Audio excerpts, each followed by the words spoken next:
Yes, here we go. It's the P.M.P. There's three of us instead of two.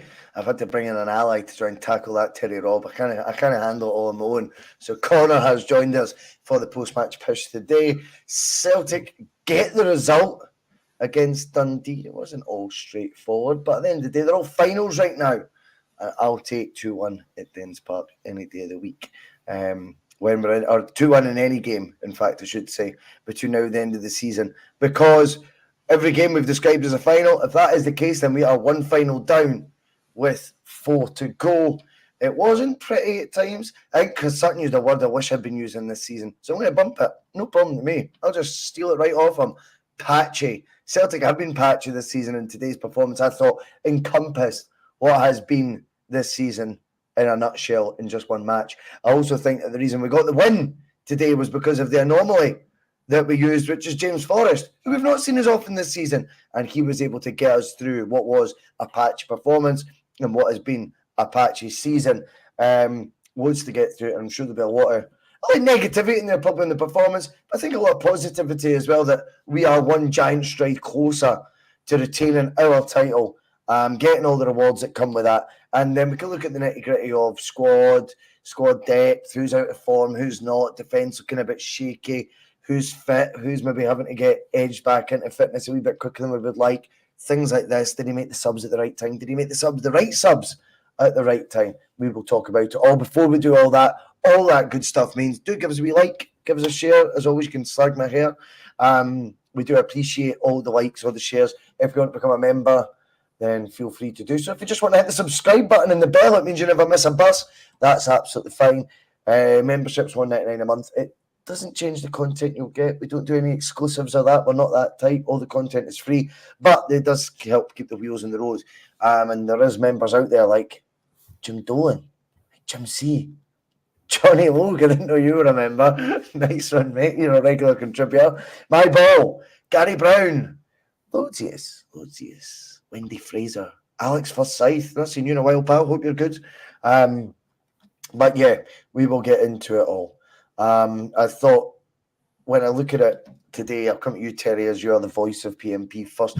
I think I'm on the money when I say that performance today encompassed the season in a nutshell. I thought that's what we've seen from Celtic, and the biggest difference was that we were able to throw in James Forrest for the start today. He dictates outcomes, he affects outcomes, and he gets 2 goals.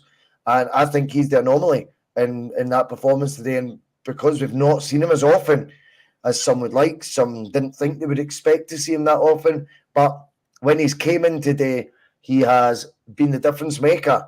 I think he is what set apart today's performance from being a potentially sticky result at the end of it, because it was Celtic in a nutshell. Well, see, just first of all, when Pie Sports new pie called the meatball marinara. Oh man, I done my normal thing. Ordered about 40 or 50 of them. Arrived last week. They're brilliant. They're brilliant. They're brilliant with a wee cheese slice. Just in for the last 2 or 3 minutes of cooking, wee cheese slice, melt it into them.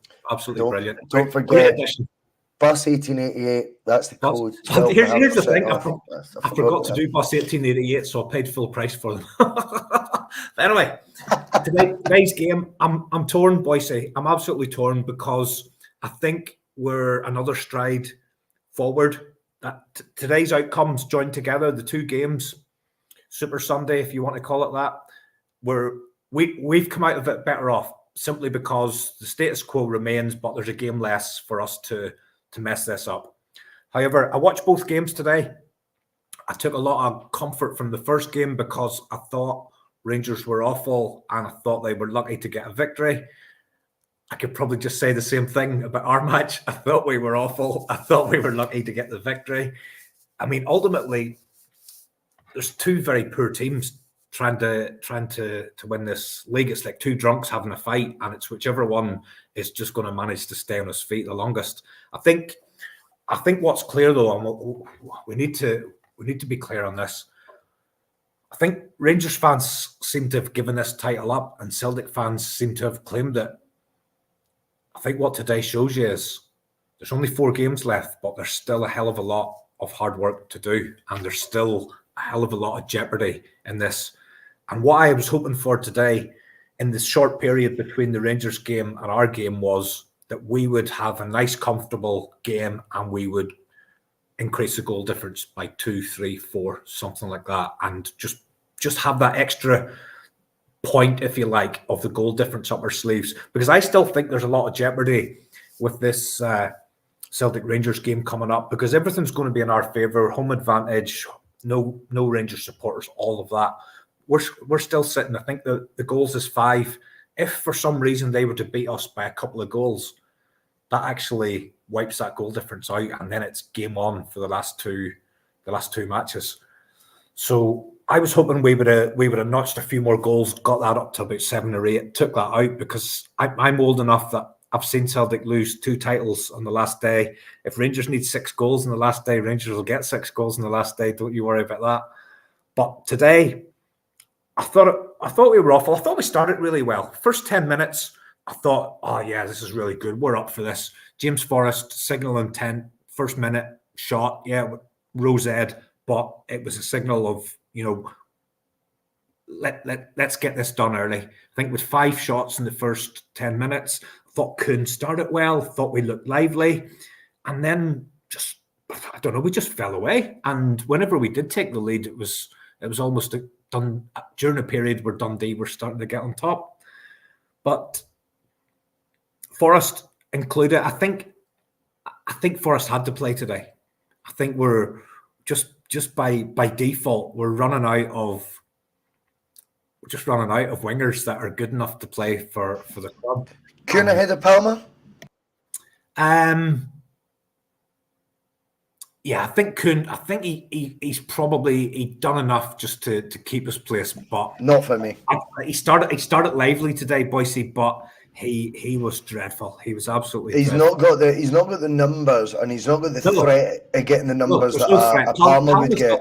You see it when he came on. Palmer's got the threat. Yeah, and I don't think his execution's great all the time, but you know what? See when he crosses when he should shoot, or he shoots when he crosses, at least he does it with a bit of conviction. Even though it's the wrong decision. Yeah. See, I think I'm thinking take that to the corner. Take that to the corner. But he was single-minded. I know. He wanted to shoot. I'm not gonna crucify him for that. But here's the scenario that we're in. We're praying that Dyson Maeda is fit to come back next week. And you know what he's like? He's just a mixed bag. But him and Forrest are our best options right now. And if Maeda's fit next week, then I think Maeda comes on the left, Forrest moves across to the right, and Kuhn and Yang sit on the bench. Yang was never going to get in today. Well, you say that.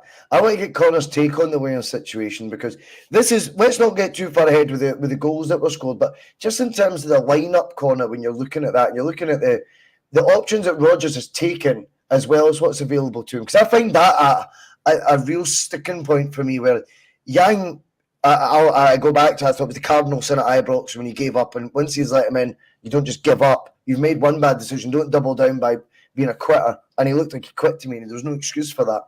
I wouldn't have then expected him to get a couple of starts since that match. I look at Palmer's numbers this season. A lot of people have been flagging up in a live chat of late and in the comments post-show, which I really enjoy going through, because I read every single one. And when you're going through them, you're looking at the numbers game. Yang's numbers are just terrible. I think it's 2 assists, 3 assists, 1 goal. Palmer's 13 assists, 11 goals. 24 goal contributions this year, and I know how frustrating a player is. But is that telling you how far off a cliff Rodgers is obviously feeling his form is right now?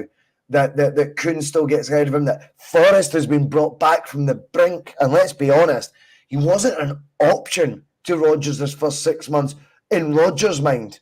Not anyone else's, but in Rodgers' mind. And I think, to be fair, we probably have all thought, with the less involvement that James Forrest has had under Postecoglou in the 2 years he was there, that this year he would be, with the number of players brought in, not that we were overwhelmed by those or buzzing with a lot of the signings that were made, but we went and strengthened the wing position with Kuhn as well in January, Connor.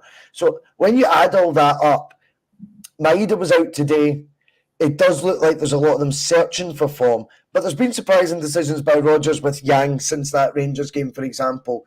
Were you expecting it to be Forrest and Kuhn? And Not just who were you expecting it to be, who did you think it would be? I didn't expect. I wanted it to be Forrest, and I'm glad it was Forrest that started. The Yang situation and Kuhn's situation is weird because I don't think any of them necessarily merit a start. I know Kuhn's got a couple of goals recently, but besides that, he's not really done much to, I'd say, justify his place over a player like Palma. I know Palma is very up and down. I think every player in this team's been up and down. You know, there's very few of them, I think, when the season ends, will get, you know, a 6, 7, 8 out of 10 for their performances throughout the season. I think that's been pretty poor, you know, a standard for everybody, to be honest. I mean, I know we were thinking about maybe Celtic Forrest in the summer, but thank fuck we never, because, you know, he's keeping us in it as well. And the fact that we're saying that in the year of our Lord 2024 is quite frankly fucking bizarre. And I know he's a Celtic legend to a lot of people, and he has every right to still be here and be a part of the team. But the fact that we sold one of the biggest superstars to come into this league and sell him for a decent bit of cash in Jota, and not replace him with someone of even similar quality, not improving on him. We didn't even bother trying to improve on him. We went and got a project winger, and then a guy for, where was he? Again, I can't remember. He was in the Austrian league. He was playing for Rapid Vienna, I think it was. Rapid Vienna, which is not exactly a league that's, you know, renowned for having amazing players. And for that to be the replacement for Jota is quite frankly disgusting. It's bizarre to me. We got £25 million just roughly. You could have spent 7 or 8 of that and gotten a player as good as, if not possibly better than Jota. But we never done it. We just decided to do the usual shite, go into the Asian market because Ange managed to pick out a few diamonds for there, go and do that, then get a player for Rapid Vienna who was very up, very down, who came in, who wasn't fit, who couldn't play, had a jaw fucking injury, a tooth injury, toothache or something, and he had an infection and he lost fucking 2 stone. And he's not up to scratch. It's really enigmatic of the entire season that this is where we're at now. But we're relying on a player who's in his 30s, who looks like he could have been out the door at the start of the season, who kind of looked done at this level, or done it playing for Celtic, and we're relying on him now in the So who would you have started today? Forrest and Palma for me. Yeah, I think stug meat. I think he's absolutely pants. I don't know what I don't know what folks see in him. It's the same thing with Yang. I think Yang's fucking terrible. Granted, he's a young boy, so he's not though, really, is he? He's 22, isn't he? He's exactly. So he's not. He maybe gets a tiny bit of leeway in terms of that. But Mikey Johnston, when he was 22, I've a wee bit of mitigation for Yang. Good. And I've been one of those. I'm in the camp where I see something in Yang, and there's 2 types of Celtic fan: the Celtic fan that sees something in Yang, and the Celtic fan that sees nothing in Yang. And the only thing that I would say in his defence, he's been absolutely hunting recently, but he was coming into a bit of form right up until that moment at Tynecastle, but he was playing well on the right. And when he came back in, he's been shunted across to the left. And I just don't think he gives you anything on the left-hand side. On the right-hand side, he's more natural. He's more natural to go to the line on his right-hand side. But he's been absolutely shy. I'm just putting in a little tiny bit of mitigation. Yeah. His good form has all been on the right-hand side. And he got moved across to the left because of the options. When we talk about form, though, for wingers, I think the output that we've been maybe spoiled with, when we look at James Forrest with 100 and 100, I want to talk about Forrest. Once we go through the game, we're going to talk about Forrest. I've got a couple of wee thoughts on him that I'm going to run by you later. But when you look at we've been spoiled with output, you look at Scott Sinclair, he was about 60, 70 goals, is he not, in 3 seasons at Celtic from the wing. You look at Jota's output, his goal contribution level, both seasons, he's double figures for each, if not over 15 for each, probably in both those campaigns, certainly last one. And you're looking at that and going, we demand our wingers to be having charts, numbers on the charts. And Yang, you're talking about coming at a bit of form. Yang does 1 goal and 3 assists to show for his better form that he was ever in. It doesn't stack up for what we're accustomed to as Celtic fans from our wingers. Now, I know cycles can change and the way teams play can evolve, but I think Celtic with wingers, when they play 2 wingers, we expect more from them. And Palmer leads that chart by a mile. So I think he was unlucky not to start today. I think he's went round the houses a wee bit with the wingers, other than Palmer of late. And I think Palmer can look at, what he contributed in the first 6-7 months, whilst maybe never been in a great bit of form, that are coming into a bit of form that we would like to have seen. They still delivered numbers. Anyway, we get to the game, and I agree with Terry, Connor. I think it was a good start from Celtic. Created opportunities, taking shots maybe when they're half-chance shots. That's no problem to me because it looked like there was a bit of intent about Celtic when they kicked off. And again, when we remember what's at stake here, these are like cup finals right now we're playing in, as we've all agreed on. And what I felt when I watched Celtic in the opening 20 minutes was that hunger, that impetus. You just try to catch a breath there, son. I know. You're on the P.M.P. It's a big deal, mate. Give us a wee squirt of that, Connor. Give me a wee squirt of that. Go. What is it, inhaler? Yeah. Ended up getting fucking COVID again, man. How did you even find that out? Do you still do the COVID tests? No, I can't taste or smell nothing, so I'm like, it's COVID. I think it's just a cold. But anyway, we're not getting it. Tough 90 minutes. I fucking needed that. It was a tough 90 minutes. Yeah, it was, mate. It was. Oh, you keep making sure that your breathing's easy. But yeah, see, when you look at that opening 20 minutes, Connor, it all looked so good, but there was nothing to show for it. Then Dundee come back in at the game. Take us up to that bit, because see if we don't capitalise on these strong moments, that's where you start to worry. Because Dundee, I think, based on the performance against Rangers, I don't watch a lot of Dundee, but from what I've seen in their display against Rangers, I thought there would be spells today where they caused us a bit of bother. That was always going to be the case. But when we started well as we did, then they have their first spell. It's frustrating, Connor, isn't it, when you're going, we've not got a goal to show from it here. We actually could go behind if they capitalise on said spell that they started to have. It's frankly, the thing is I'm delighted with the result. I'm disgusted by the performance today. It was that bad for me.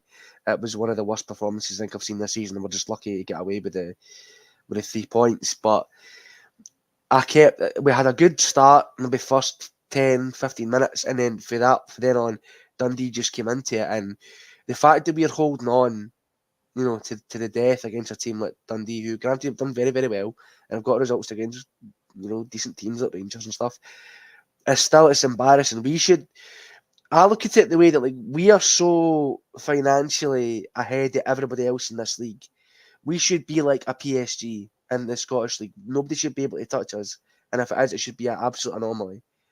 Now we are in the situation where everybody looks at us now, and especially looks at that left-hand side, and just sees fucking weakness. Like, honestly, there's only 3 players get pass marks for me today. It was Carter Vickers, Hart, and James Forrest. Everybody else in that team should hang their head in shame for the fucking performance he put in the day. But they'll no look back in that. Rodgers will probably just sit there and smile in the fucking dressing room and give him a pat in the back saying, well done, lads. He'll no go through them. He'll no give him a rock up the arse. I don't know what he writes in that fucking notepad. He should have been making subs well before. Should have been making subs at half-time. Should have started Palmer for the start. Decides to take the best player in the park off and put on, another player. Takes James Forrest off, puts on, I think it was Palmer. Puts on Palmer. And it's really fucking frustrating because I don't know where the hell.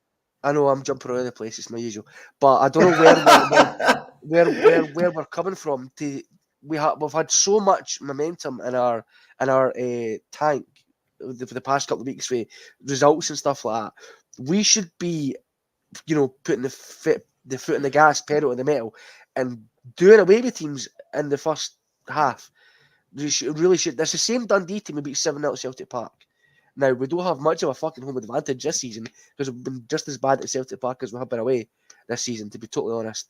But I don't really get what he's telling them to do. I don't understand what the tactics are.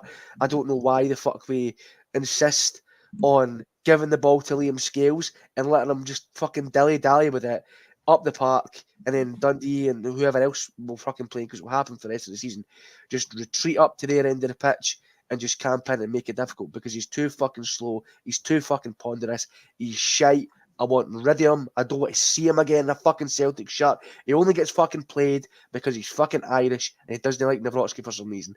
I don't care. Scales could possibly... Does he get picked because he's Irish, Connor?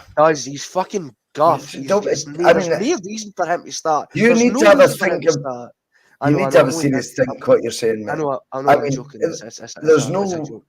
I only get on this show because I'm Irish. I know. I only picked Terry because he's Irish as well. Fucking hell. Irish. I mean, I don't fall for that. See, before I told you, you made a big mistake. I don't know why you brought him on. Honestly, I don't know why you brought him on. I warned you before we came on. Yeah, I know. This is on you, Bhoycie. This is on you. Maybe your form's dipped as well recently, mate. Do you know what I mean? I'm having to shuffle the pack. But yes, I mean, I get what you're saying in terms of the beginning that we made. Then it go out of nothing. And again, you'll get the pass today. He won't get the criticism. But Kyogo, invisible today as far as I'm concerned. He goes to take a first touch. It bobbles up. James Forrest, get out the road. See, when you look how he's hit it, he's not swiped at that. And then instinctively, you see the ball dropping. It's almost as though you just swipe at it. But these guys are obviously professionals, Terry, you know. He's been there. It's a beautiful strike. No goalkeeper saving it because he's hit it on so off the cuff that no one expects it. But there's real execution in it, Terry. It is a proper hit. It does come from a bit of fortune because as far as I'm concerned, that is a complete miscontrol for Kyogo. Not an attempted sort of flick round the corner. Although he does follow up nicely because so he is always alert. But again, Kyogo's display, we could talk about that at some point if you so wish. I thought he was invisible. But James Forrest, opportunistic strike, but fucking hell, it was brilliant as well. You've got to give, see in the midst of it, it's great to get carried away and be all negative and stuff. There was moments there like that you've got to just admire and you've got to go, that's a peach of a goal. Under the circumstances, under the present climate, under the pressure, and there's a cool head, mate, able to take that volley as well as he did. No goalkeeper saving it, 1-0 Celtic. It was the only moment of quality, Bhoycie, in a very forgettable game. I touched on Forrest setting the sort of tempo in the first minute. He just shot, wild shot, rose ed, but that was him signaling his intent. And the thing about Forrest, bringing him in today and hopefully keeping him in the side for the next month, is you know what you're going to get with James Forrest. With the rest of these wingers, you don't know what you're going to get. You know, they're so hot and cold. You've no idea what you're going to get. But with him, you do know. You do know he's the safest option for us at this moment. The thing about it is, in this data-driven world that we live in, that's gonna show us an assist by Kyogo in the stats that are produced from this game. That's going to be an assist, whereas it was a honking first touch. Kyogo, I'm one of his biggest fans. I thought he was completely anonymous today. Then I thought what I was thinking was, and I know there was a comment there about don't say Dundee were good. I thought Dundee, if you looked at the two teams on the park, Dundee's advantage was around the physicality that they had.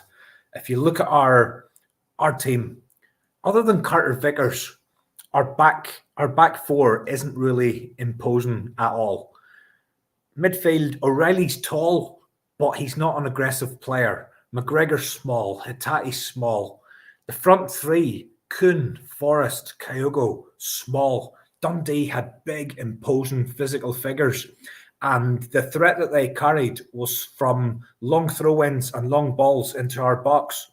And we seemed to play into their hands at times. You know, we were giving away free kicks 30, 40 yards from goal for them to swing the ball. And you could see that the manager, albeit he was sat in the stand, you could see he'd watched that game last week where we were exposed at the left-hand back post, because you could see them trying to play that every opportunity. They were trying to get that ball into that area. And Dundee created chances where they could feasibly in another day have scored 2 or 3 goals because they exposed our weaknesses.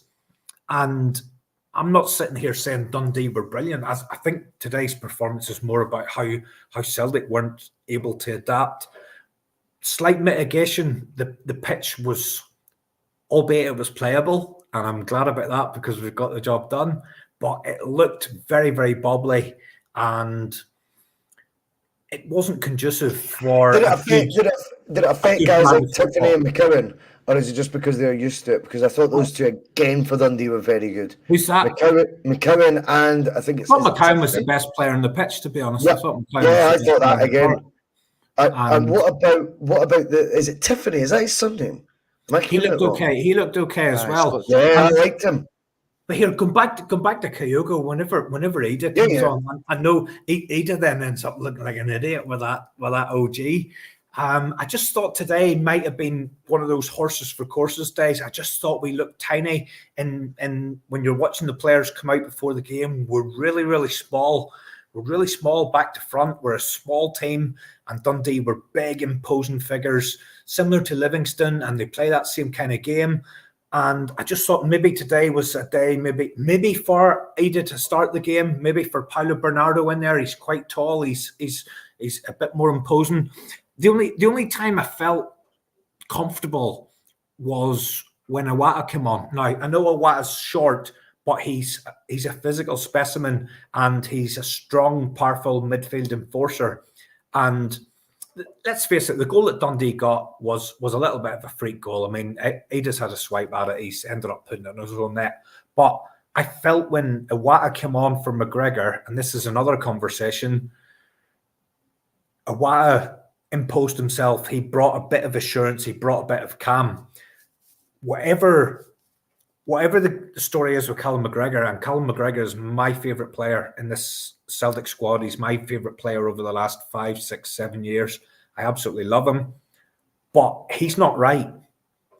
And either he's been brought back too early, or time's just caught up with him. All these years of playing non-stop Scotland Celtic every single week. He just looks like an old man at the minute since he's come back. From that moment he came back onto the park at Ibrox, he just looks like an old man, and he looks like somebody that's in the wrong movie. And if we're looking ahead to these cup finals that we've got, with 5 cup finals left, 4 of them in the league and 1 of them in the cup, I don't know if he starts next week for me. Well, Connor, this is the interesting thing. I mean, I was asking for your opinion on the winger selection and what options are were available and who would be the more desired winger. The one thing I think we could all agree on paper at the very least, when we see McGregor, Hatate, O'Reilly, I think we could all sort of safely say that's Celtic's best 3 midfielders. That's the best combination in the country. Yep, Connor, I look at that and think they'll have enough to take on Dundee today. So there has to be reasons why it's not. Now, we've alluded to the pitch isn't great, but it's the same for both teams. Okay, Dundee are more used to it, but it's the same for both teams. And you expect that to be overcome by the slight golf then inability and the type of players that we've got, that we're choosing from. A guy with 50 caps for Scotland, I think, a Danish international, and Hatate, who's been absolutely outstanding over the last two and a half years for Celtic. You know, these guys are rated at, the 15, 20 million, 25 million pound mark. And Callum McGregor's someone that could have walked into the English Premier League year on year, I think summer on summer, and just hasn't because he stayed loyal to Celtic, to be perfectly honest with you. That wasn't the area I expected us to struggle in today, Connor. I thought it was a bit overrun, particularly in the strong periods that Dundee had. And I think the strong period really was like sort of minute 20 to when we scored, and they were still dangerous up to the halftime. And then I thought from halftime, maybe the hour mark sort of thing, I thought they had another really good 15-minute spell there where it felt it was the midfield getting overrun, and in particular in the middle of the park. Not the wide players or anything. I think the 3 in midfield, that surprises me a bit when you think that's our best 3 options, isn't it? That you don't expect that to happen. Yeah, it's really bizarre. They're totally useless today. They didn't really do much, to be quite frank. O'Reilly's form has went off a cliff since You know, he was rumoured to go to Atletico Madrid. You know, if you want to look at it that way, could he maybe had his head turned? Does he maybe not want to be here? I know he says shit in his interviews and his social media and that, but that's maybe just for the we get to see. We don't know what he's thinking in his mind. Hatate and McGregor, while just coming back from injury, should be up to the standard now where they can take on Dundee. This isn't Rangers we're playing. This isn't Hearts we're playing. This is Dundee. This is, you know, the 6th place team just up from the Championship last season who have done very well, but you know they're not world beaters by any stretch, and we're making it look difficult. We're making them look like amazing because our midfield, I don't think they know how to position themselves properly. They move from their position. They're not actually in the fucking middle of the park. There's maybe one of them in the middle of the park. One of them moves out fucking wide. One of them moves up top. One of them fucking goes back to the left back position sometimes. It's really bizarre. I don't understand what they're doing, what they're being told. I think what we need, and you can see it from when Awata came on, he got a little bit more of a grip on the game.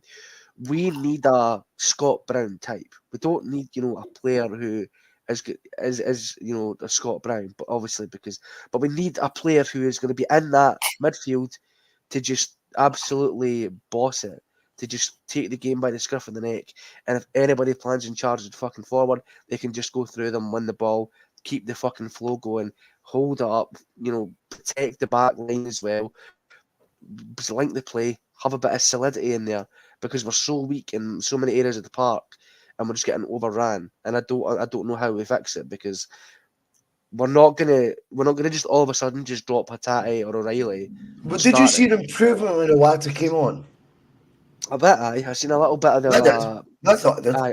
Yeah, and I know he's had his critics. I've been one of his critics. I think is very much like everybody else this season, hot and cold performances. He's been okay. I think he's been okay since he signed, but okay is not what I was hoping for. Okay is player of the year. Player of the year for Japan.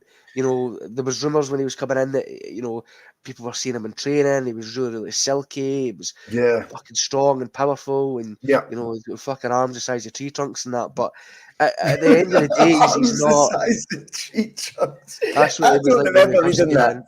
No, I was an open goal or something like that. Fucking sci-fi. Talking about something like that. But it's what I think we need. Obviously, under Ange, it's a totally different style of football, where we could have those three dynamic midfielders, you know, McGregor, Hatate, O'Reilly, and they could just run amok. But now under Rodgers, it's, you know, a more subdued, a more slower kind of game, and we need someone in there to be solid, to make sure that when they're breaking, we can, you know, stop them from breaking. When we're trying to link the play, we can get someone to do it quickly, and someone who's in that midfield position to have a full view of the park and control where the ball goes. But we don't have that right now, and I don't understand why. The evidence is there that you can see in the first 15-20 minutes this isn't working, something needs to change. Reaches half time, still no subs, then gets 20 minutes into the second half, still no subs, and then they come on. You know, it's if we can see it as punters, if we can call it out, if we can see who's the weak links, if we can see who's not performing, who needs dropped, who needs took off, why can't Rodgers? I don't know what he writes in that fucking notepad. I don't know if he's, you know, writing his shopping list or talking about fucking writing whatever kind of Gucci belt he wants next year or that. I don't know what he's writing in that notepad, because it's clearly not what's going on the pitch, because he's taking some of the best players on the pitch off and he's keeping some of the worst ones on. He's not taking the ones off that should be coming off. I don't know what he's doing. Yeah, I mean, it's a separate point altogether. And we will talk about the subs as well, because I think it's fair to be talking about that, Terry. For a second goal, though, got us out of that second sticky phase I thought that Dundee had put us under. I thought it was... Remember we spoke about this a million times, and everyone in the chat will know this. We speak about this game of two halves bullshit with Celtic this year. It was the same again today when they came out. How the fuck... You know, Connor's talking about what Brendan Rodgers writing in his notepad. What the fuck's he saying for the 15-minute break to these guys? I don't know how a team can come out and look like they've completely forgotten their surroundings. They've forgotten what's at stake. When they started the game, they looked aware of it. I thought it was a start with purpose. And they come out the second half, and it's like the world's passing them by. And it's like suddenly they're playing, I don't know, some mid-table clash in League One that has no influence on their club's future, whether they win it or not, they'll finish it. And that's if that's where some of them want to end up. That attitude is what gets you there. Because right now you're playing for a team that every minute matters.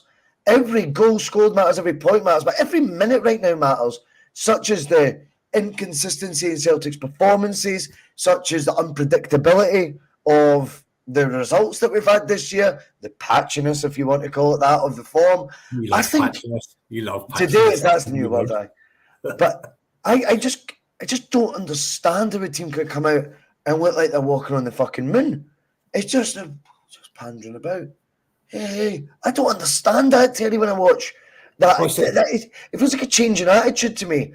But then we get out the hole. Let me get there. I've just the James Forrest, I felt, brought an end to, or what, so we thought, to what was, I felt, another sticky period for Celtic from half-time onwards.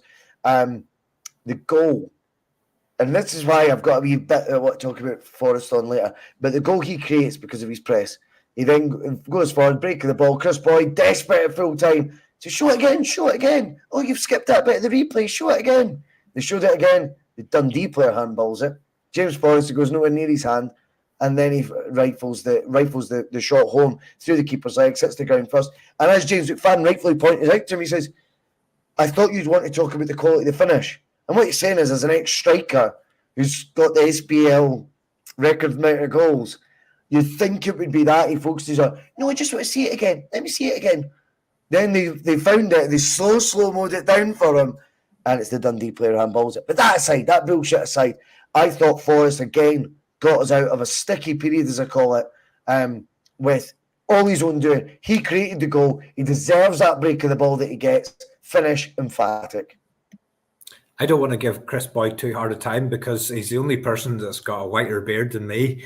But why is he sitting there? Like, why is he there all day? Surely after the Rangers game's over and we've suffered watching him and listening to him, why is he not brought off and somebody else brought in? But anyway, that's a different conversation. But Forrest, there was just perseverance. That was just, as you say, press. It was a lucky goal in some ways as well. You know, it just broke. It just sat right for him. Hatate was involved in both goals, boys, but I thought Hatate was poor today, and I don't think we've seen the real Hatate yet back from his injury.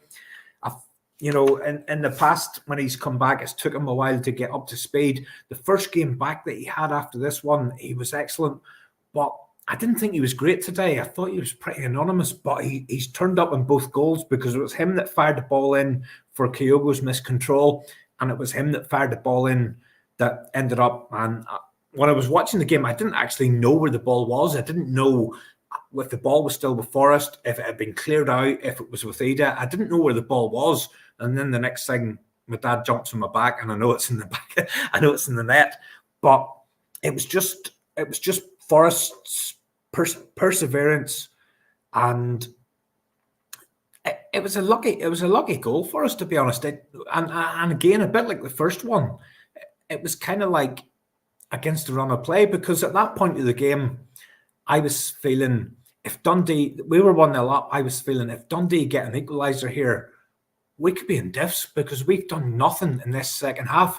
And you're talking about couldn't agree more. You're talking about the first half, second half, where we've only really this season had one half of good football. I made a mental note at half time, and I actually started to type a note into the Bhoycie Bus chat, and then I said, "Fuck it, I can't be arsed messaging them arseholes." I was just about to the feelings mutual. I was just about to say, I hope that was the bad 45 minutes and the good 45 minutes is still to come, because the first half was dreadful, but the second half was pretty much the same. And I think that one today, we didn't have the Jekyll and Hyde. We didn't have the good 45 against the bad 45. Today, we had two bad 45s. Do you not? Would you not say the way they came out, though, the way they've approached the game in each half is totally different, mate? We had five shots in the first 5 minutes, right? And so, second, I get that. That's what I'm trying. I think my point is that I know what you mean, by the way, as well. In terms of level of performance, you mean as well. The first one was at miles clear, but in terms of attitude and application, you're going, fucking hell, I don't know how you can come out looking so up for it, if you like, so driven, so purposeful, and then you could turn and walk out for the second half, only a goal up, maybe fortunate to be a goal up because a moment of magic, and come out just, oh, what's happening here today? And that's how it felt. It was so strange how much it took another moment of magic or moment of wee bit of fortune, good work, and a great finish for James Forrest. But a bit of individualism anyway it took again for us to kind of try and rest easy, albeit that will last 7 minutes as well, Terry. It's just been the strangest season, Bhoycie. You just don't know what this team's going to do from one 5-minute spell to the next. And we've got 5 more roller coasters to ride out here, and I don't know how much of it my old ticker can take, but I thought today was one of the worst ones. I mean, we've done we've done most of the P.M.Ps from all the games. I remember the Hibs game where we drew 0-0, and I called it disgusting, and people were having a go at me.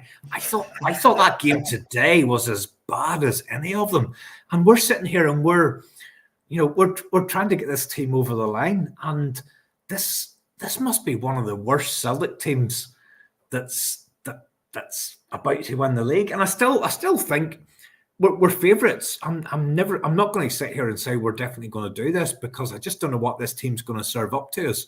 But we're favourites, and we've a favourites chance of getting over the line. But this team, I mean, I know we're here to talk about today's game, but let's have a wee think ahead to next season. This team needs got it. We're now back. Oh fuck!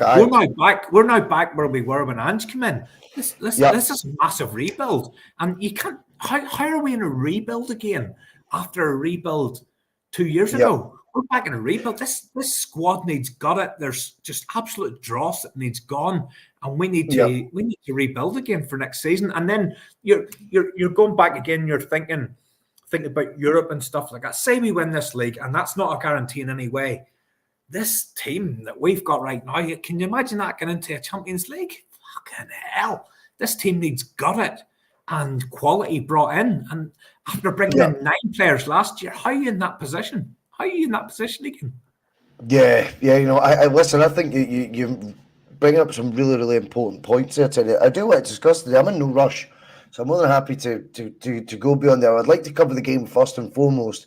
Okay. And then, but I think that some of the points you're making there are really relevant and definitely worth a conversation this afternoon, under Iowa this evening as it is now. Connor, see when we scored the second goal, I thought that'll be it. Nerves settled, Ida on as well, and I just got that feeling the big man will be involved. Not the way I thought, but I thought, see once we're now 2-0 up, it'll make the game a bit more stretched.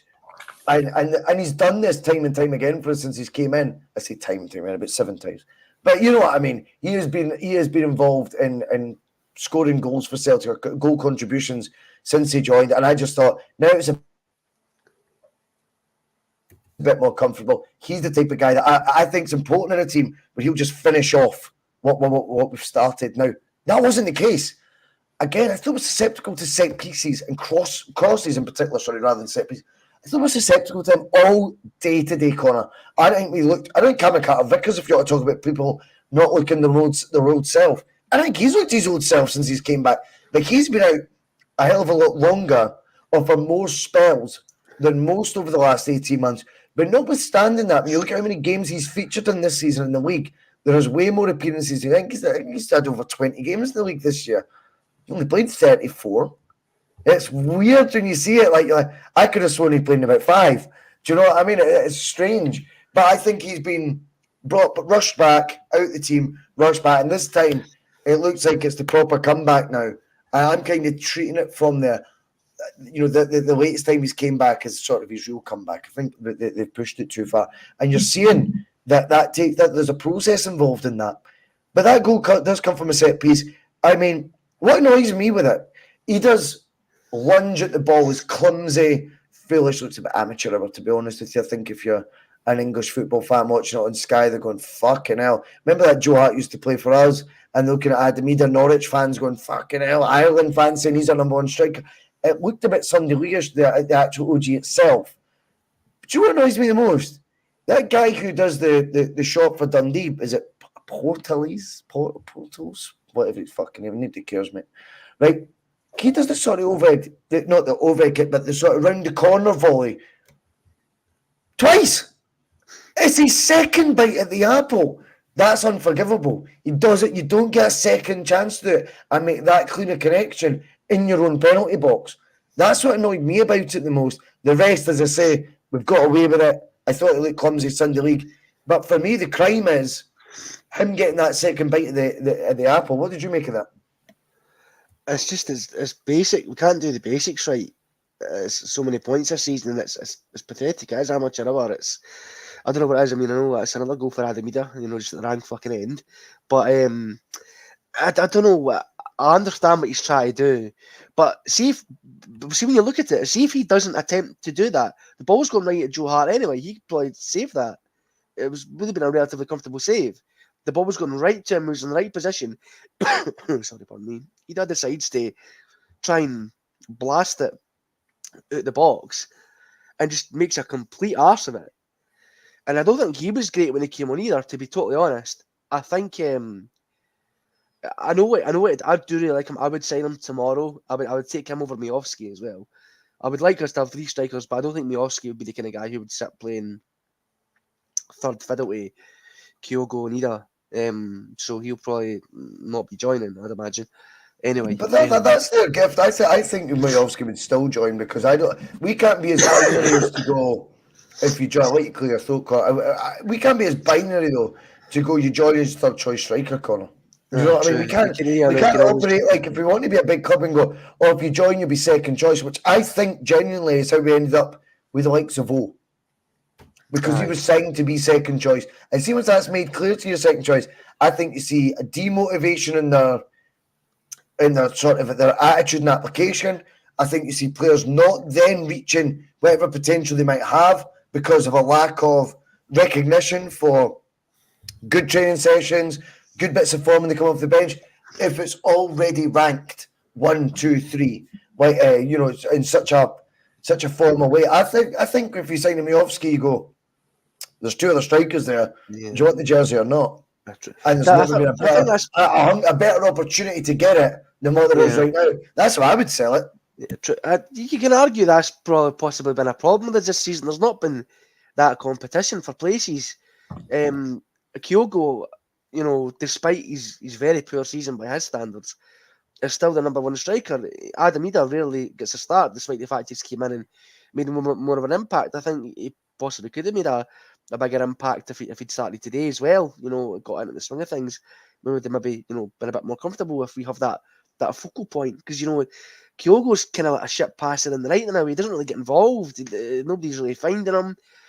The goal that James Forrest scored, whilst brilliant strike, was a fluke because Kyogo takes such a poor touch that it bounces up, and then obviously Forrest hits it on with a volley. And he did nothing else for the rest of the game. He hardly touched the ball. Now, last season, he would hardly touch the ball, but he got about 25 plus goals last season in all competitions. He was electric, and he has scored big goals this season. He has scored against Rangers. He scored, 2 absolute stunners against Rangers. But what we're talking about, 40 goals last year, was he not? Nearly 40. Possibly, I think so. I couldn't remember the exact amount. 35 and 40, I think. Actually, yeah, probably right. He can step up against Rangers, but why can't he step up against St Mirren or against Dundee or against Livingston? I don't understand where he's went. He's still not got a fucking away goal this season. Kyogo, the top scorer in the league last year by a country fucking mile, has not got an away goal this season. That's mental. That's crazy. I don't think he's got an away goal this season, is he not? No, that's bullshit. I don't know what I'm talking about. He scored at Aberdeen at the start, surely. No? He scored at Ibrox. Sorry. He's not got a lot of away goals this season, sorry. Terry, you are right. Somebody will put up Terry's right stats. about that. All of his goals have been away from home. Terry, just you were right. In shame, innit? Terry, you were right, mate. You were right. This was a fucking mistake. I told you. I don't know why you brought him on. What were we I've thinking, warned mate? you so many times. We've let him into the Lions den, mate. Honestly, I'm he's a not well. liability. I'm Don't bring him working on. at minimum capacity. You have to give me a bit of leeway, guys. Ah, fuck this. I've been nice so far. What are you talking about, man? What are you on about? I think it's time we just need to get savage with them, mate. This is the way we are with each other. I'm sick of being nice anyway, Terry. We've done 50 minutes of being nice. Fuck this. Let's get fucking stuck in. Never mind the car crash. It's a car crash. Karaoke. Right, okay. Let's get into it then. I've got a few talking points now. We've got rid of the game because that's me done with it, talking about the game. Right, I want to talk about James Forrest, Terry. I think when it comes to James Forrest, we could be looking at a rebirth of him because undeniably there's been a rethink in Rodgers' sort of attitude towards where he can come into the team, whether he can come alive or not, whether he can be a big part of the team. I think Rodgers was unconvinced. Postecoglou definitely unconvinced. Injuries began that. And then since then, we look at it and we go, badly. Aye, listen, it's tough at the top. Sweating and everything, mate. Listen, don't worry, it gets worse. But I think when it comes to James Forrest now, I don't think, because of recency bias is what always happens as well, there'll be no fans clamoring for him to leave in the summer. He'll turn 33. I remember, and this is smaller scale, just hear me out, right? It's smaller scale at Celtic. But it's, at the end of the day, one of the biggest clubs in the world as well. The pressures, I think, still remain the same. They're not playing the same level. But if you remember, Ryan Giggs had a time where he was 27, and I hate Ryan Giggs, very scumbag stuff he did. It's just disgusting. But when you look at his career at United, he started, for example, the Champions League in 1999, Terry, he started on the right-hand side. And he only got a game because of injury. Jesper Blomqvist, by that point, had made himself the number one left winger at Man United. He played. Giggs would not have started that. Giggs was on the bench and getting rotated a wee while. Then if you look at when he got to his early 30s, he was often not part of that electric following. And his game adapted. I think they tried him sort of as an inside forward at times, and then they really found that he could play centre midfield. Now, I'm not saying James Forrest centre midfield for Celtic, but what I think is you can redefine roles and you can suddenly start appreciating guys for their new game and what they now bring to the table. James Forrest, to me, was always about beating his man, a bit of pace, and I always thought a good finisher. I always thought he was a good finisher. All through his career, scored a lot of goals. Pato, that's a line and a half, mate. Where's my mouse? Isn't it? There we go. Pato just come in and goes, Ryan Giggs always scored away from home. Isn't that right? Talking about away from home scorers. But yes, I think when it comes to Forrest, mate, we could be looking at a player that when you start realising he might not beat his man. See what impressed me the most today, right, was his ball retention. At no point did he give the ball away. But he wasn't playing safe every time either. He wasn't playing safe. Now, Rodgers spoke about his press and his intensity in the press probably being the reason why the best winger at the club won't be able to get a game as much. How did he score that second goal today? Guess whose press it was that intercepts the ball? Because his reading of the game changes. I wonder if we're going to enter into a second phase, I feel like, of James Forrest, where he's been out in the cold for a while, and now he's came back. We start appreciating other aspects of his game, myself included, by the way. I thought his ball retention to me today is where I really, obviously his finishing stands out like a sore thumb, but his ball retention, mate, he never gave the ball away. And none of the passes were always deliberately safe. They were safe when safe had to be played. I mean, they were ambitious, they were done with purpose, and they were delivering outcomes. I looked at his performance and think, do you know what? I'm beginning to warm to this cool, composed James Forrest we've now got in a Celtic shirt, who brings that sort of calmness to the team in the wide areas, whilst also hitting those numbers charts that we're so obsessed with for wingers, and rightfully so. What do you make of that, mate? Well, see, he is the best winger at the club. And for the last couple of years, he's kind of been this sentimental substitute, almost mascot. But think about how many times he's come on in the last 15 minutes, last 10 minutes, and he's got that goal yeah, the game might already be done. He's got that goal, or he's come on when the game's in the balance and he's got a key goal. And he seems to, like, he's 33. Is it 33? Is Forrest 33? Something like that? 32, 33? 35. 33 in August. No. He's 33. No, he's 32 right now. He's 33 in August. 32? Oh my goodness, why would give to be 32 again? Do you know what I mean? It's not as if Ryan Giggs played till he was nearly 40. He's only 32. This is what I'm getting at. He is the best winger that we have got. If you let's look at the rest of them. You've got Yang, hot and cold, showed good on the right, absolutely dreadful on the left. Two assists, 1 goal. Palma, great numbers, so frustrating. Kuhn looks good for 5 minutes, looks dreadful for 85. Abada, gone. Maeda, mixed bag. Jota, gone. Mikey Johnston, ripping it up down south. 20 million signing this summer for somebody. James Forrest is the best option that we've got, and we're going to have to rely on this guy to get us over the line in this league season. And I'd imagine James Forrest has had plenty of options to go down south and move, and he stayed, and he's a one-man club and all of that. But right now, he's our best option. And we're going to need this guy to get us over the line in these next 4 league games. What you know you're going to get with James Forrest is a solid performance. And as you say, ball retention. He's not going to give it away. He's experienced. He knows what to do. He knows when to make that pass, this pass, when to cut inside, when to shoot, when to go outside. He knows all of that. And we've, for whatever reason, up until today, we've deemed Yang, Kuhn, Tilio, Mikey Johnston, Abada, Maeda, all of those players have been selected before this guy. And this might be the guy that gets us over the line. So that's the error into the whole thing. Connor, talk to me about this. We've looked at, and this is the thing, Rodgers will get treated with it sort of disdainfully for his lack of insight in the game, and he's a shadow of a manager. Ange will get a pass for whenever he didn't choose Forrest, right? That's just the way it goes. But obviously Ange had a big, Jota. He had a Jota option that just doesn't exist now. But notwithstanding that, Forrest came in and got a hat-trick, if you remember, Connor. And that seemed to be sort of overlooked pretty quickly for favoured options. What we probably thought was going to be this new era of Celtic. Celtic have then banked 25 million for one of the wingers that Ange had the luxury to choose from, that Rodgers doesn't.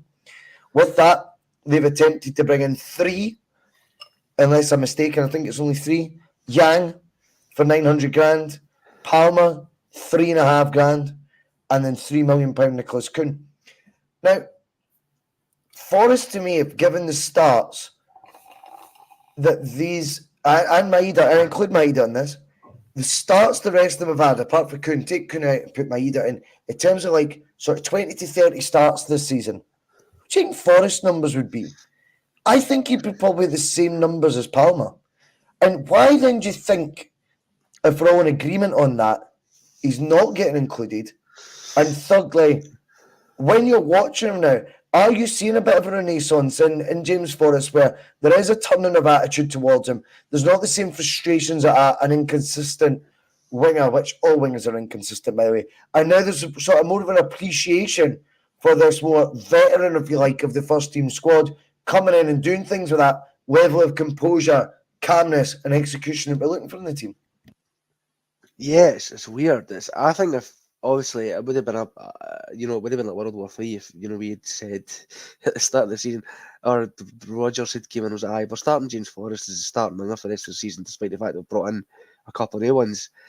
But I don't see why he wouldn't equal, if not better, Palma's records, to be honest, because you look at what he's done in the past few games. He scored 3 goals the last 2 games.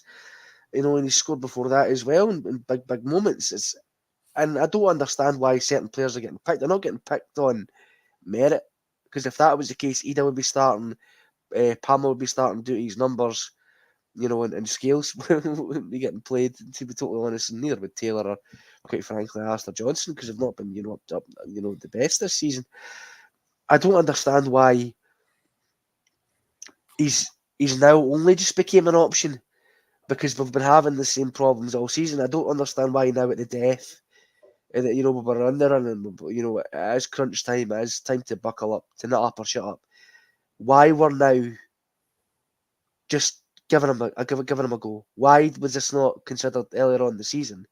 Now, I can't remember if he had an injury or not. I don't think he did. I was going to bring this up. I think he's been involved in terms of fitness-wise. The majority of games Celtic have had upcoming for the last 2 years.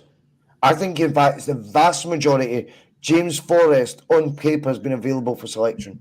Yeah, it is bizarre, to be honest. I know when you had Jota in the team, and Maeda, who came in and started very, very well last season, or the season before, he did have those options were there. Now, Maeda's injured, potentially not.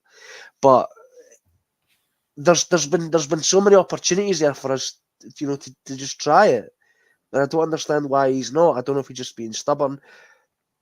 I don't, but then if he says he's the best winger we have at the club, right? That's the case, because the other wingers have been here since the start of the season, besides Kuhn. If you know he's the best winger at the club, why hasn't he been getting played?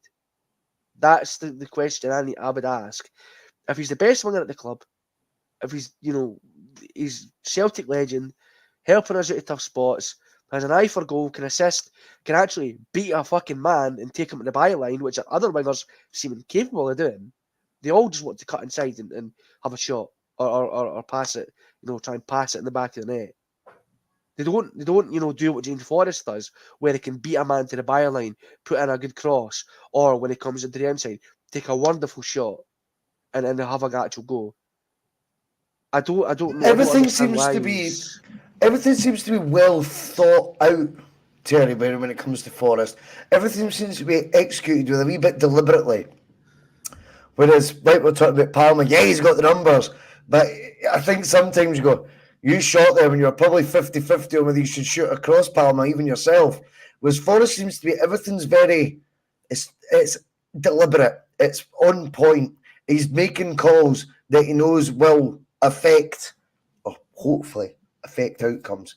I've been impressed with him. I just wonder if we're entering a new phase of James Forrest where he's been, see, in terms of patience-wise, I think you have to, doff your cap to him and go, 2 years there, yes, injuries first season of Ange, but like I say, I think the last 2 years he's been fit for as many games as most, if not, the top bracket of players availability-wise, and he's had to bide his time, and he's had to sit about, and he's had to be patient. His attitude is outstanding, and I just wonder now, when we've went through that many wingers, and for me, Jota aside, I include Maeda in this, as much as I think he's an old firm specialist, or Glasgow Derby specialist before getting banned. I think when you look at James Forrest's input and you compare it with, say, in the last 2.5, 3 years, the other 8, 9 wingers we've seen play for Celtic. The other million. Another million wingers you've seen play for Celtic. I'm struggling to see what the negative is now. And maybe it's because we've seen that volume of wingers not finding it as easy as a James Forrest has for years, that you might just get that sort of different outlook from fans as well. And that level of respect where now we go, okay, he's going to be a different James Forrest than we knew before. See if he's still scoring goals.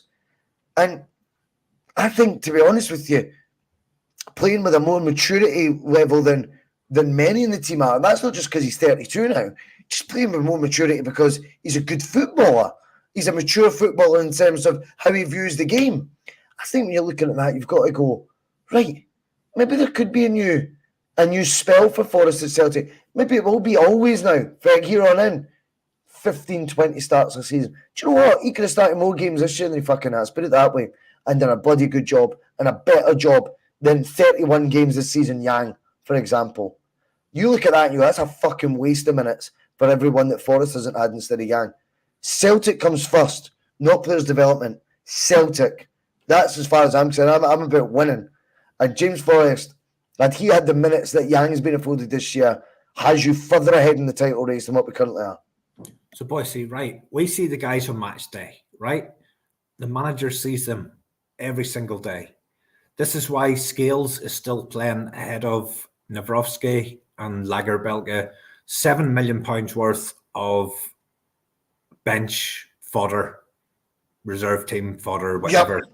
Yep. You know what I mean? The manager sees him every day. Scales is coming under a lot of fire from a lot of fans because his performances have dropped off. I don't actually know if Scales' performances have dropped off. My thoughts are the supporter expectation around Scales has gone from down there to up there because of his performances, and then it's gone back down again, and all of a sudden its Scales has dropped off. His form's terrible. He's dropped off the cliff. I actually think Scales has been pretty consistent. I think it's a supporter. He's also, sorry to interrupt, Terry, but he's also got the hot potato right now. And we've spoken about this many a time for 2 years doing these P.M.Ps. It does get past about who's the fall guy at Celtic, and right now he has got the hot potato, isn't he? Yeah, it is. But I genuinely don't think his performances now are much different from his performances 6 months ago, whenever everybody was going, wow, look at this guy we've signed for £500,000 and he's performing in the Champions League. I just think the expectation level has changed because of his performance, and then his performance comes under more scrutiny. But the manager sees him every single day of the week, and supporters are clamouring for Nawrocki.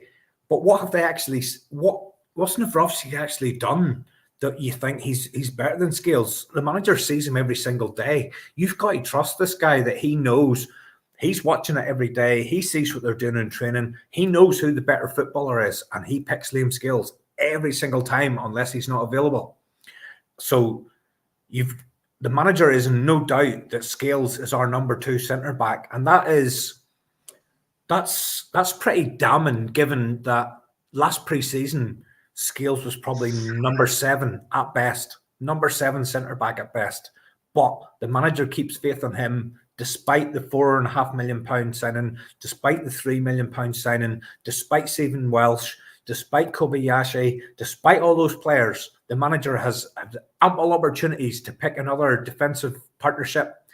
He keeps going with Scales. So he believes on everything he sees that Liam Scales is number 2 centre-back. We've got to accept that Liam Scales is better than Nawrocki. He's better than Lagerbielke.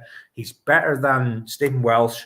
He's better than Kobayashi. He's better than all of those because the manager sees it every day and we trust this manager.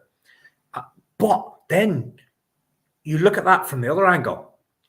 He's gone with Yang. He's gone with Kuhn. He's gone with Maida. He's gone with Palma. James Forrest is better than all those players. And we're only getting James Forrest starting a game with 4-5 games to go. So I put it to you then, Terry. If we looked at, and I don't want to I want to remove Palma from it because like we discussed, I think it's 13 goals, 11 assists, 24 goal contributions, right? I don't think we can afford to be playing Russian roulette with that. But I look even Maida's numbers of this. I think it's 6 and 5 or 6 and 4. I look at Palma, he's 3 and 1, I think it is. Kuhn's got a couple of goals, maybe an assist since he started. He wasn't exactly. Palma's numbers aren't 3 and 1. The Palma's numbers stack up. James Forrest, give him the Yang number of appearances, the Maida number of appearances. Be honest here. Based on the fact we think he's better than Palma, give him the number of starts that Maida or appearances that Maida or Yang have made, and talk to me how many goals and assists you think James Forrest would have had this year. Fitness providing, but I think he has been fit. And do you know what? There's another angle I'm more than happy to add to this debate as well. I know it's a vested interest for yourself, Terry, but I'm sure you'd be happy to see Scotland do well at Euros, for God's sake. I mean, you look at that and you go, could he realistically be an option as well back in the Scotland squad? I mean, I don't see any reason why not. No, I don't see why not either. I think when the manager made those comments, he's the best winger at the club. That's absolutely true. He is the best winger we've got. And But he said he couldn't get him in the team because of the pressure and intensity. And that second goal today, you go, I don't get that's that. because he did. It No, doesn't I make don't get sense, it. does it? I don't get it because I don't see any pressing and intensity from Kuhn. I don't see it from Yang. I definitely don't see it from Palma. I mean, everything Palma does is what everything Palma does is when Palma's got the ball. There you go, Pam. The best gear in the world. We free one for the sponsors. Yeah, I'm keeping my eye on it. Don't you worry, Pam. Listen, everything Palma does is in possession. Palma does very, very little off the ball. Kuhn does very little off the ball. Yang doesn't do anything off the ball, as we've seen at Ibrox. I don't understand how it's taken to this point for Forrest to be elevated to a start. I just don't get it.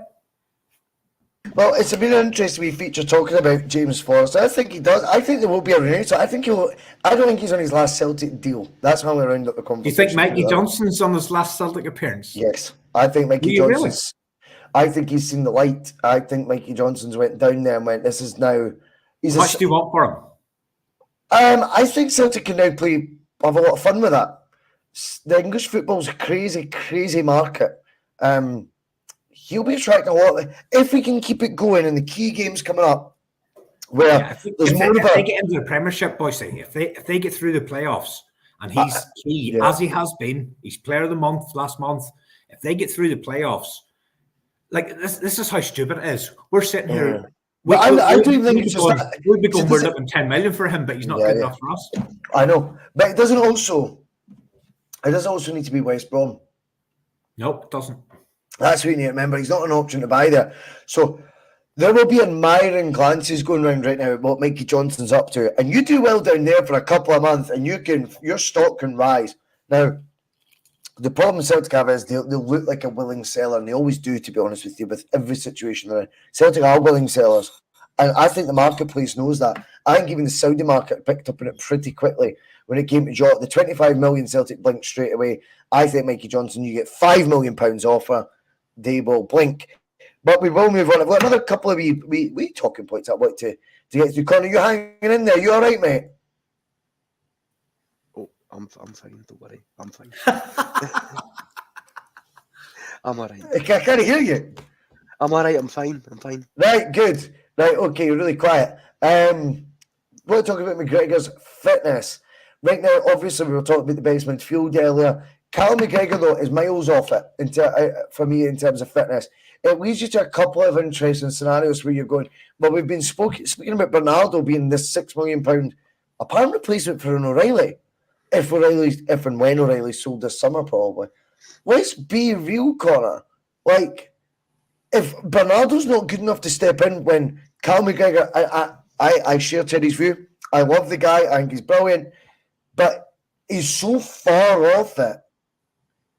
I don't get how we can justify then looking at a Bernardo at £6 million or whatever coming to become this player we were promised he was when McGregor half fits the one. And what do you make as well of McGregor's fitness situation right now?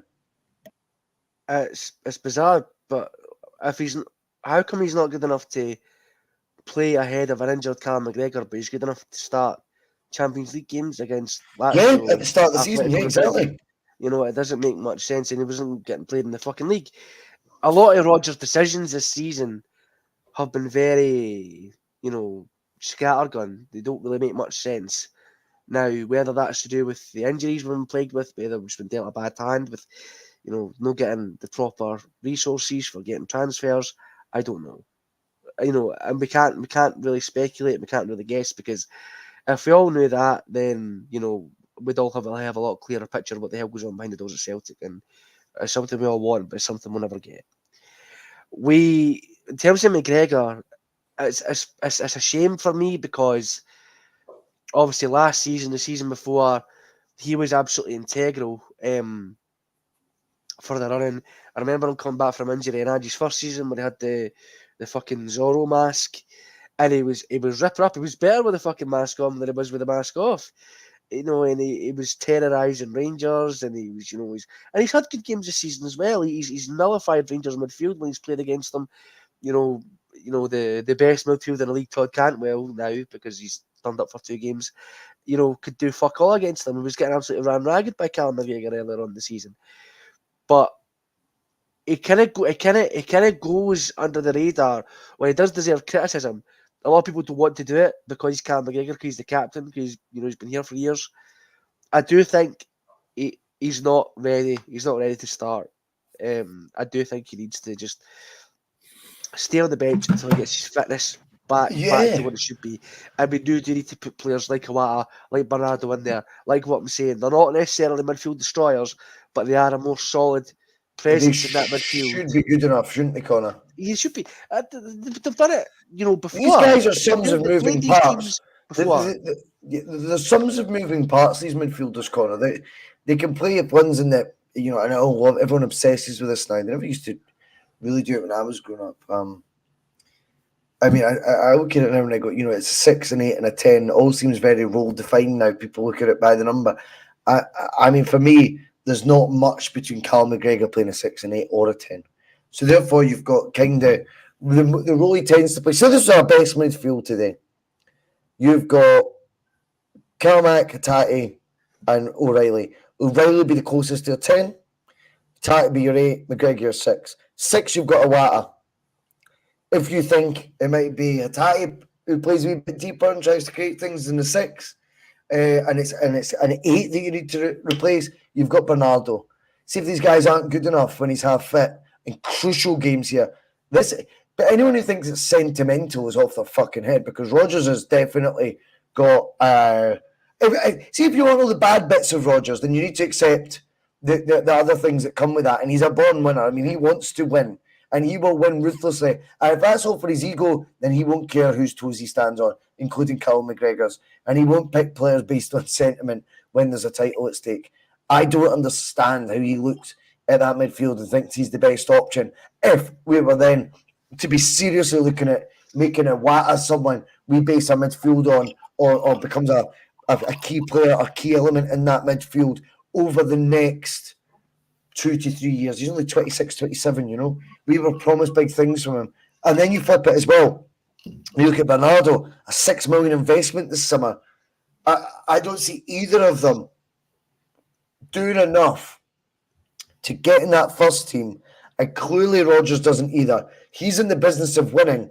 Whatever means you want to think he wins for, whether it's himself or Celtic, you cannot deny he would not make sentimental decisions that could have a detrimental effect on outcomes that he wants to be involved in. Yeah, you could argue that Ange did that, obviously getting Aaron Moyen to get fit for the World Cup, and he necessarily didn't. He definitely did. But Rodgers doesn't seem to do that. He very much, I think, attempts to play the best player in each position, no matter who it is. He is. I'm the same opinion. We're like, fuck players' feelings. We're going for a league title with a few games to go. I don't care if you're upset that you're not getting as much game time or you're not getting in there. The best players will play, and they will. Once we win the league, you can fucking celebrate then. And if you want to prove it, do it next season. Rather than trying to do it fucking at the tail end when we're trying to go for a league title and you're fucking complaining about minutes and shit like that. I don't really see why though that these players aren't getting slightly more opportunities off the back of that. Now, Callum McGregor is obviously an immense player, a brilliant focal point, a great captain. However, if he's half fit and you see the performance he put in against Rangers, right, a couple of weeks ago, was not great, clearly still miles off it. Why are you then still persisting when these games are must-win, do or die, and you could have him as an option on the bench when the game's more stretched, when we're maybe more comfortable, 2 goals, 3 goals up, you can then bring him on, ease him back into it. Now, I understand that people want him to start because he's the captain. He'll drag us over the line. He's been there, seen it, done it. But so far, he's not doing it since he came back. Now, Terry, I want your thoughts. Yeah, go on. That could be put down to injury. Some people are suggesting, not me, but some people are suggesting, is he done? Like, is he reaching, his precipice of his Celtic career? I'm not saying that. I'm saying that's a question that's being. Yeah, but there's a question for young people that don't have a clue what they're talking about in terms of age and how well they develop their body. It's one that I don't want to entertain at this moment in time. By the way, I don't dispute what you're saying. By the way, Connor, with regards to some folks saying it, but they're idiots as far as I'm concerned. I think Terry, we need to look at it for the actual the competition point of view. Surely there's got to be options if McGregor's not at it. And that's you even taking your bias towards McGregor out of it. You'd have liked to have thought Iwata and Bernardo have done enough by now to have the faith of Rodgers. Because Stephen Ray's saying about the tried and trusted. Well, these guys have worked with him for 8-9 months. I think Rodgers' first time around had tried and trusted members of his team within about 4 or 5 months, let alone 7, 8 months, 9 months into the season. So I'm amazed he's not managed to find that with either of those players, that they can't get in that team in must-win cup finals, essentially, every game is now, ahead of for me, a McGregor who's looking a million miles off it still with his injury. He looks off it, Bhoycie. He looks totally off it. Iwata's been the strange one because Iwata came in, he'd won the best player in the Japanese league the year before, and Bernardo has come in, he was picked for the big games, as Connor said, and both of them have shown that they are more than capable of doing the job in the SPL. But for whatever reason, they haven't had that consistency. Iwata's been here, what's he been here now? A year and a half almost. And he's been in and out, in and out, in and out. He looks okay. He's never gonna overly impress because he's not a creative player. He's a destructor. He's a common influence. He's that 6. And you talk about McGregor can do the 6, he can do the 8, he can do the 10. Iwata is the 6. Iwata doesn't do anything other than the 6. He's the 6, but he's a specialist 6. And I thought today, I genuinely did. I thought other than that one swipe from Ida that ended up in the net, I thought Iwata became the common influence today. If that goal didn't go in, I think we've seen it out pretty easily with Iwata in there as the insurance. Yes, I thought the midfield too. He's a specialist 6. Callum can do any of them. He can do whatever when you want. Bernardo, I'm not yet sure which one he specialises in. And you've then got that scenario where he played the big games in the Champions League and he done well.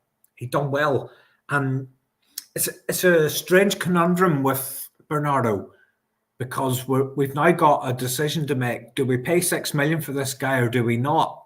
Has he done enough to warrant 6 million? Probably not. Has he looked like a 6 million bargain at times? Yes, absolutely. That's one for after this league season's done. He's still got a part to play. But Iwata is a specialist 6. And today we needed somebody to come in there, get a grip of that game. And other than that one swipe from Ida, I think Iwata came in there. I think he got a grip of that game. He didn't do anything flashy. He didn't do anything that makes you go, fuck, he's a brilliant player. But he just got on the ball. He kept his position. He was disciplined. And he got us over the line. And it's a strange one. He came in, as I say, as the best player in the Japanese league the year before. That's the best player with Maeda, Kyogo, Hitati, all those guys in the mix. And all those guys in the mix. And he had the blender in period. Remember that? He got the 6 months, sorry to cut into it, he got the 6 months of adapting that we really ideally you'd have given it to Kyogo's, Maeda's, but they were so, and Hitati, they were so needed at the time. They were thrown straight in. I wonder if there's an argument for that as well. It's the deep end at Celtic for day one. You just need flung in it. And sometimes the blender in period doesn't work. Is there an argument for that as well? I think if Iwata came in and Callum McGregor wasn't at Celtic, we might think about Iwata completely differently as we do now. But he came in and he was up against Callum McGregor, who is he's a youth product into the senior team. He's the captain, and Iwata had to compete with him, and that was always a really, really uphill battle. But Iwata is a complete specialist in that 6. And I'm sitting here as Callum McGregor's biggest fan. I'm starting to think about next weekend, because today's done. It doesn't matter how bad it was. It doesn't matter if we got lucky. It doesn't matter a jot. Next week, we move on to the next cup final. And I'm starting to think about this midfield for next week.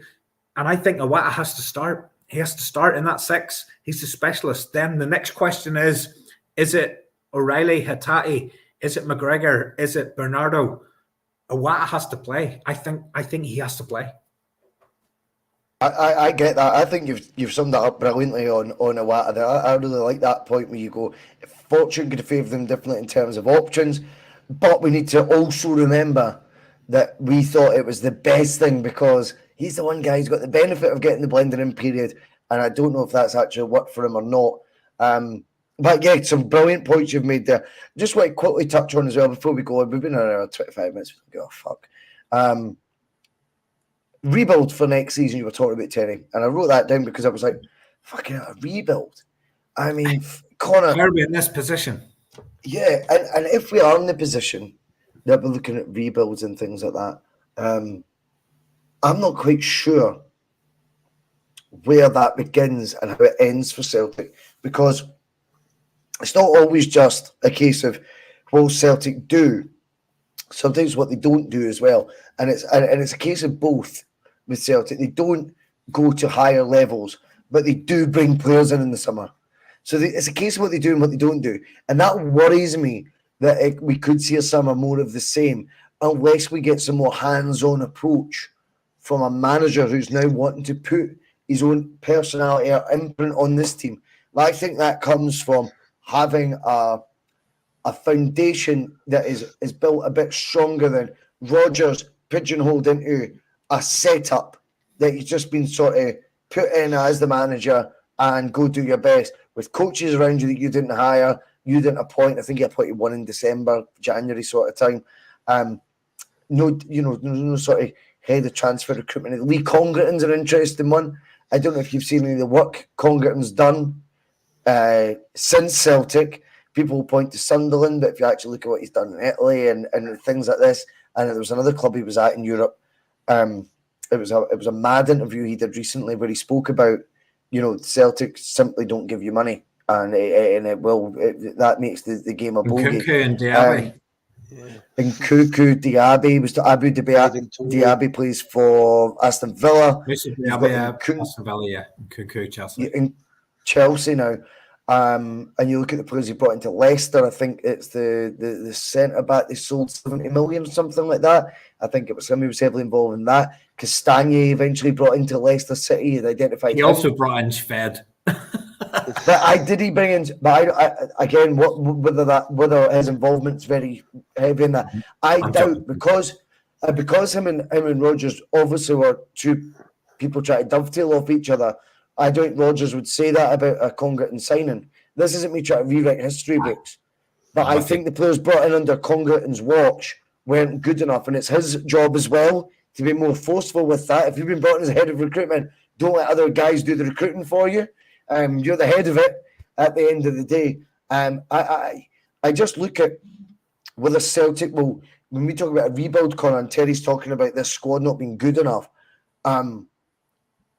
tooling up a manager or an invisible right now head of recruitment, because we don't have one. Mark Lawwell's left the building. We've not replaced that yet. I wonder how far behind we are in terms of being able to really look at a full rebuild here. Albeit, I think again this season might be kind to Rodgers in terms of how it gets looked at. On a Bustalgia, as I always talk about it. If Phil McGinley does one in a few years where we go, look at the fucking state of the club. With the chairman's son, with the chairman back, with the chairman's son in charge of recruitment. Half the fans didn't want the manager there. The board didn't want the manager there. The fans that were loyal to the team got banned for games at one point this season. The recruitment drive in January involved a loan signing of the third choice Norwich striker and one winger where the manager banged the drum publicly that he wanted 4 or 5. I think all these things will be kind to Rodgers if we get over the line, which is the important thing. Do I think we've learned enough from it, though, that I can envisage now this summer getting said rebuild done or being back to where Ange was in his first season, as some folk have said in the comments? I'm not quite sure of that either. Come on, Bhoycie, we know by now. We know the answer, and the answer is no. There is nothing on God's earth that would make me believe that Celtic this season have the potential to just change. You know, a leopard can't change its spots. And, you know, frankly, the damage that Peter Lawwell has done to this club in terms of the transfers, in terms of us evolving to that next stage is quite frankly shocking. And the sooner he's fucking chased at this club again, the better. But it's, you know, it's the same shit. It's jobs for the boys, Patter. They care more about their balance sheets and their bonuses every year than they do care about the product on the pitch and what this club means to people and what we can get from it. They're fucking scum. I hate the board. They're a bunch of old fucking dinosaurs who should not have been in this job as long as they have been. Boards can regularly change every now and then. They've been in that fucking position for about 20 years. It's disgusting. The only thing that I could potentially see happening is the fact that Rodgers has toed the party line this season. There is no doubt about that. He's not been strong enough. Yep. He's not been strong enough in terms of you know, him demanding what he should have been given in terms of players, transfer fees, all the rest of it. Now that he's toed this party line, and if we do potentially come away with a double, you're saying, look what I did with the fucking shite you gave me. See if you tool me up properly. See the money we're getting from Matt O'Reilly. See if you let me spend all of that, plus a wee bit extra, because this is the most money we'll get. If we win the league, there'll be an extra 40 fucking million pounds. The most money we'll ever get for the Champions League.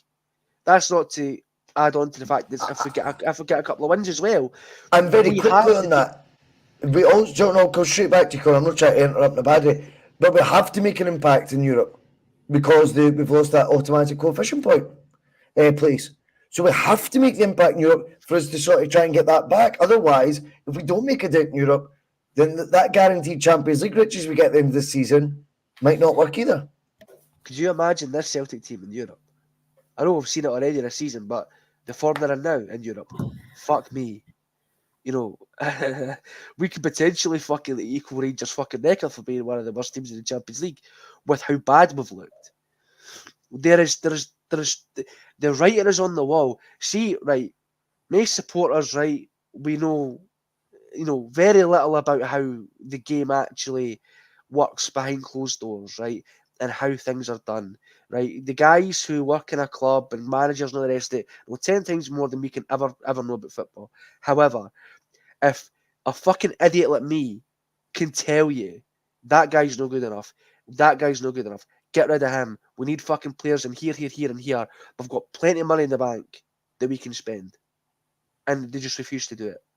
They're not doing it out of, you know, they're not doing it by mistake. This is calculated. It's premeditated year upon year that this is what they're going to do. We signed fucking Nat Phillips this season. He made Shane Duffy look like fucking prime Sergio Ramos. How bad Nat Phillips was.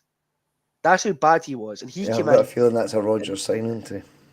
I know, but then that's, you know, is he? Is he though? You know, I think of all the signings. Folks said the same thing about Nawrocki because he played against him when Rodgers was at Leicester. Folks said the same thing about Nawrocki. Yeah, true. And if it was a Rodgers signing, he could have fucking kept him for a bit longer if he wanted to, if he thought there was potential in there. So it's really comes down to this. How much would you, if you're a gambling man, how much would you be willing to gamble that Celtic will put, for whatever reason, this season of all seasons comes to an end, that whatever reason they will finally push the boat out for a manager? I don't think they will. I think it's a fucking disgrace, the fact that these leeches just suck the lifeblood out of this club and give nothing back. We put everything into that club. Fucking blood, sweat, tears, hours, fucking copious amounts of money. Christ. Yep. The fact that we come out with 5 kits a fucking season, training kits, fucking Tic Tacs with a fucking Celtic logo on it, just cheap shit for China that they charge you a tenner for, and people just buy it up in swaths, just goes to show you that we are being took for a fucking ride, and we'll do it season upon season because we're too loyal. I've said it time and time again. The only way that they will learn is if they're hitting their bank account, where it hurts. But we'll never do it because we're too loyal of a fan base. I can guarantee you next season we're going to be relying on fucking Scott Bain, Liam Scales, Carter Vickers, a couple of other players will probably still be injured. We'll probably bring Bhoycie Bus and Mikey Johnston back for loan and just go into Europe with that. That's what will happen. I really don't. I can't be arsed with it anymore, guys. I really can't, because we're just putting ourselves through this shite, expecting shit to change. That's it. The definition of insanity is doing the same thing over and over and over again and expecting a different result at the end of it. That's what Celtic are doing. That's what they're doing to us. We're like the fucking, not to get fucking morbid, but we're like the fucking battered housewife coming back time and time again to Celtic saying, oh, but maybe he'll change this time, this summer when it comes to Europe. We're going on a European holiday. Maybe he'll be nice to me for once and actually pay for things. Mm-hmm. No, you're going to be getting a fucking black eye after big boys in Europe. I'm sick of talking about it all the time because we know the result at the end of the day. I tell you what, if I fucking swear to God, see next season, right? If we actually push the boat out, right, and get to go for fucking push the boat out, absolutely back the manager, whether it's Rodgers or somebody else, to the hell, and we proper go for it. I'll come on this fucking show in a Rangers hat. No, you won't. I know. It won't fucking happen. No, there's two sides to that. But I hear you. I mean, I hear. By the way, I think we get a lot of ground covered as always when Connor's talking, Terry. It's fair to say the least. And do you know what? I think that there's a few reasons now the way I think I won't fall in the trap as be as ambitious as I was last summer and as optimistic. I think once bitten, twice as shy comes to mind, Terry. But we've got to be realistic as well and go, once you start losing revenue streams, guaranteed ones, Celtic took for granted, such as Champions League, guaranteed groups. Why make a dent in it when all we do is get group stage football? Why try and make a dent in the financial backdrop that we've got when we won't qualify for the group anyway? That was the attitude. See, one of the game changers, there's two sides to it. People have spoke about if we finish second, they think Celtic would spend more than what they would have finished first, which I think is a compelling argument. But I also wonder as well, I think it was it Slovakia that overtook us in the coefficient? Someone could correct me in the chat. I think it was Slovakia. Was it? Whatever. Something yeah, like who that. cares? If it wasn't them, it was something similar. So let's say they now took over us in that coefficient. So next year you win the league and you're back to playoff stage. Could that be a kick up the balls in a similar sort of token as to what finishing second this year would be? Or would we only spend more money purely because Rangers then would have more money to spend themselves?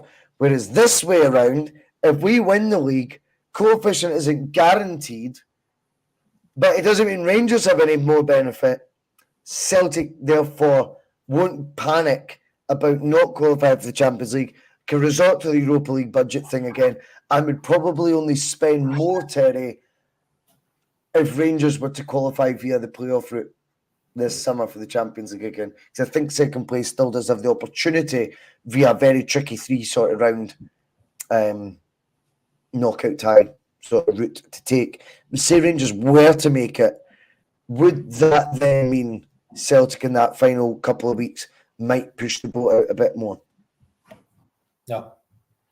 I say we've been here so many times and we talk about the money from the Champions League, and if we get over the line this season, which is still very, very much in the balance, if we get over the line this season, it's not so much about us getting that additional money, it's about Rangers not getting that additional money, because we know from history, if they get that money, they will invest every single dime of that in the football side of things, and they will push the boat out to make things happen on the park. Our board will not do that. And if we don't win the league, we will definitely, if we don't win this league, we will spend more than if we do win the league. And that is just how this club is set up. Dermot Desmond only rubs the moustache whenever we are behind the curve, whenever we're snooker behind the 8 ball, whenever Rangers have made ground on us. That's whenever Dermot rubs the moustache and he gets the checkbook out. In many ways, as a supporter, we would be better losing this league because we will then see the club try to advance things and move us into the future. But if we get over the line with this absolute mediocre squad of players, we are very unlikely to see Celtic try to push on from a position of strength because we've never done that. We don't do it. We've never done it. Dermot never rubs the moustache when we are in a good position. He rubs it when we're up against it and whenever our biggest rivals are laughing in our face. And here's one thing as well, Bhoycie, just to make very, very clear. I think this Celtic team that we've got now are right on a par with anything that we had during the Ronnie Deila era, where we got over the line because the opposition were absolute dross. They'd come up through the leagues after the liquidation and all the rest, and fair play to them, and well done to them for getting up through the leagues after the liquidation. But that was absolute dross. And here's the thing, and I want to ask you this completely honestly, because I know you're two very, very passionate supporters, right? But wind yourself back to that Ronnie Deila era where everything was so easy. You had an absolute shite Celtic team, but you still won the league. Aberdeen were your biggest challengers, and you were winning leagues and all that kind of stuff. And so many Celtic fans were hoping Rangers died forever, right? How did that feel right back then?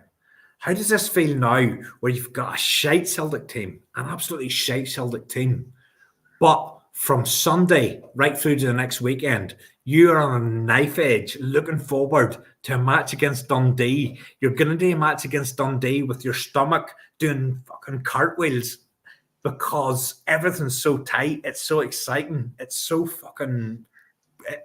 It's engaging. It's getting you involved. I honestly think that's a business model. This one will be the sweetest, right? Because this one is the worst Celtic team against the worst Rangers team that there's been in my 47 years on this earth. It's so exciting because of that. And I think back to them years when Rangers weren't there, and you know, it's, do you want them to die? Do you want that rivalry to be there? If there was no challenge, this wouldn't be exciting. If we weren't if we had this league done in January, we'd be sitting here scratching, trying to come up with content. We're sitting here nearly 2 hours talking. So hear me out then. Hear me out. Oh well. Hear me out. Take that conversation that you've just, or that point, that pitch, if you like, you've just made for the rivalry. No, I liked it. Take it into the boardroom. And is that where you end up? Or you want to keep this competitive? You can't put the foot down on the throttle. I think so. You can't put the foot down the pedal because you'll kill that rivalry is what sells, and they know what the fans feed off. Yeah. And their worry would be legacy-wise, longevity-wise. If you don't have the season ticket holders, you're really in trouble. I also worry, Connor, that the view Terry just gave there isn't actually shared by our rivals. I don't think they would have that openness that Terry's just shown. I'm convinced, in fact, they'd go fuck them, and they'd mean fuck them. And I think they're bored. When I say take it into the boardroom, I think that attitude would also be developed in there as well. And I think if we've been in that, I think if we've been in that situ, I think we'd be left with dust, and the rivalry wouldn't mean anything to them as much as it does to us. And is that then case of inferiority complex or wee man syndrome, whatever you want to call it? Or is it just a sporting thing? But like I say, if you're running the business of Celtic, that it is beneficial to keep that rivalry as alive, if not on top of it, and dominating it, but keep it alive nonetheless. I think you can say it's a bit of both. I think, obviously, right, if we were in that situation, if our club had fucking died and they were had to come back as a Phoenix club, they would have ground us into dust. They fuckers spent money they never even had. If they had the money that we had in the bank, by God, they would spend it. They would spend it till the cows came home, and then some, to try and make sure that we never had a. What would you prefer? A ball hairstyle. You know how much I hate they fuckers, right? You know how much I hate they fucking stinking hun cunts.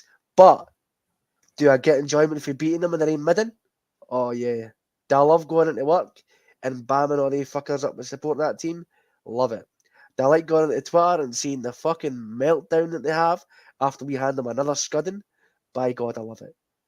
But is there a part of me where I'm like, if they had stayed dead and buried, right, the club that they love, this fucking fake fucking institution of fucking sectarian racism, fucking knuckle dragging orc bastards, had died and never ever came back, and they could never support that club again, would I find it fucking hilarious and laugh about it all the time? Yeah, I would. But then it doesn't feel the same, does it? Winning a league title against Aberdeen doesn't feel the same. Winning a league title against Hearts, even though they're, mini Huns, wouldn't feel the same. It wouldn't feel as good. I like rubbing their fucking faces in it. I like seeing their podcast absolutely. So you like them present then? Aye, but I don't like the fact that we've allowed them to catch up to us in the capacity that they have. We should I said this in the carpool a couple of weeks ago. Celtic playing Rangers, right? And I know it's quite apt considering Everton actually fucking beat Liverpool the other night, right? It should look like Everton versus Liverpool. We should pump them fucking 99 times out of 100. And even if they do get a result, it should be a draw and nothing more, and scraping it at most. It should be an outlier. It should be an anomaly if they were to get a result against us. Because we're in such tough positions financially and in terms of success and momentum, they shouldn't even be a thought in our mind. I'm telling you, we should be the PSG of the Scottish League.